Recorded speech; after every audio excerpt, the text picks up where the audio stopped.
Welcome to south ರುಚಿ channel. ಇವತ್ತು ನಮ್ಮ ರೆಸಿಪಿ ಬಂದು ಬೆಂಡೆಕಾಯಿ ಪಲ್ಯ.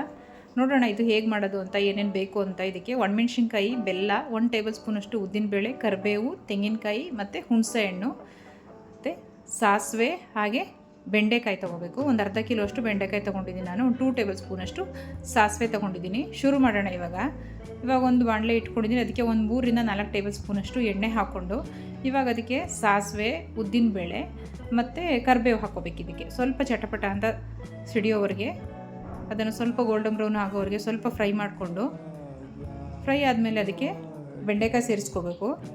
ಬೆಂಡೆಕಾಯಿ ಸೇರಿಸಿ ಒಂದು 2ರಿಂದ 3 ನಿಮಿಷ ಅದನ್ನು ಸ್ವಲ್ಪ ಬಾಡಿಸ್ಕೋಬೇಕು ಮೀಡಿಯಮ್ ಊರಿನಲ್ಲಿ ಇಟ್ಕೊಂಡು. ಅದು ಬಾಡ್ತಾ ಇರೋಷ್ಟೊತ್ತಿಗೆ ನಾವು ಒಂದು ಮಸಾಲೆ ರೆಡಿ ಮಾಡ್ಕೊಳ್ಳೋಣ. ಅದಕ್ಕೆ 1 ಟೇಬಲ್ ಸ್ಪೂನಷ್ಟು ನಾನು ಸಾಸಿವೆ ಹಾಕ್ಕೊಂಡಿದ್ದೀನಿ. ಮತ್ತು ಒಣಮೆಣ್ಸಿನ್ಕಾಯಿ ನಿಮಗೆ ಖಾರಕ್ಕೆ ಎಷ್ಟು ಬೇಕೋ ಅಷ್ಟು ಒಣಮೆಣ್ಸಿನ್ಕಾಯಿ ಸೇರಿಸ್ಕೊಳ್ಳಿ. ಮತ್ತು ತೆಂಗಿನಕಾಯಿ ತುರಿ ಹಾಕ್ಕೊಂಡಿದ್ದೀನಿ. ಇವಾಗ ಪಲ್ಸ್ ಮೋಡಲ್ಲಿ ಇಟ್ಕೊಂಡು ನಾವು ತರ್ತರಿಯಾಗಿ ರುಬ್ಕೋಬೇಕು. ರುಬ್ಬಾಗಿದೆ.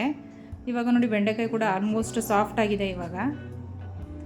ಈ ಸಮಯದಲ್ಲಿ ಹುಣಸೆ ಹುಳಿ ಇಟ್ಕೊಂಡಿದ್ದಲ್ಲ ನಾನು, ನೆನೆಸಿಟ್ಕೊಂಡು ಅದನ್ನು ಒಂದು 3ರಿಂದ 4 ಟೇಬಲ್ ಸ್ಪೂನಷ್ಟು ನಾನು ಹಾಕ್ಕೊಳ್ತಾ ಇದ್ದೀನಿ. ಹುಳಿ ಸ್ವಲ್ಪ ಜಾಸ್ತಿ ಬೇಕು ಅಂದರೆ ನೀವು ಇನ್ನು ಸ್ವಲ್ಪ ಹಾಕ್ಕೊಳ್ಳಿ. ನಾನು ಸ್ವಲ್ಪ ಬೆಲ್ಲ ಕೂಡ ಹಾಕ್ಕೊಂಡಿದ್ದೀನಿ ಇದಕ್ಕೆ.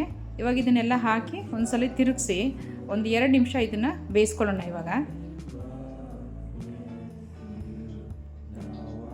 ನೋಡಿ ಇನ್ನೇನು ಆಲ್ಮೋಸ್ಟ್ ಆಗ್ತಾಯಿದೆ. ತುಂಬಾ ಚೆನ್ನಾಗಿರುತ್ತೆ. ಸ್ವಲ್ಪ ಉಪ್ಪು ಕೂಡ ಹಾಕೋತಾ ರುಚಿಗೆ ಎಷ್ಟು ಬೇಕಷ್ಟು ಉಪ್ಪು.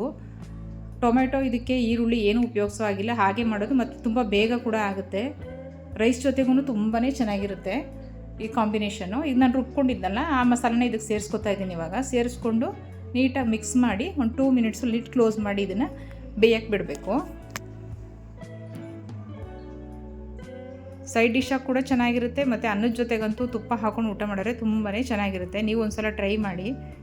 ಈಗ ಆಲ್ಮೋಸ್ಟ್ ಎಲ್ಲ ಪಲ್ಯ ಆಗಿದೆ ನೋಡಿ. ಒಂದು 2 ಮಿನಿಟ್ಸ್ ಹಾಗೆ ನಾನು ಸ್ವಲ್ಪ ಕೈ ಆಡಿಸ್ತಾ ಇದ್ದೀನಿ, ಉಪ್ಪು ಖಾರ ಎಲ್ಲ ಸ್ವಲ್ಪ ಬೆಂಡೆಕಾಯಿ ಇದಾಗಲಿ ಅಂತ ಹೇಳಿ.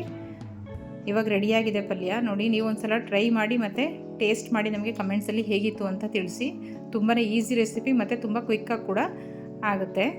ನಮ್ಮ ಚಾನಲ್ನ ಹಾಗೆ ಸಬ್ಸ್ಕ್ರೈಬ್ ಮಾಡಿ, ಸೌತ್ ರುಚಿ ಚಾನಲ್. ಅನ್ನದ ಜೊತೆ ನೋಡಿ ತುಪ್ಪ ಹಾಕ್ಕೊಂಡು ನಾವು ಊಟ ಮಾಡ್ತಿದ್ದೀವಿ. ತುಂಬಾ ಚೆನ್ನಾಗಿರುತ್ತೆ. Thanks for watching.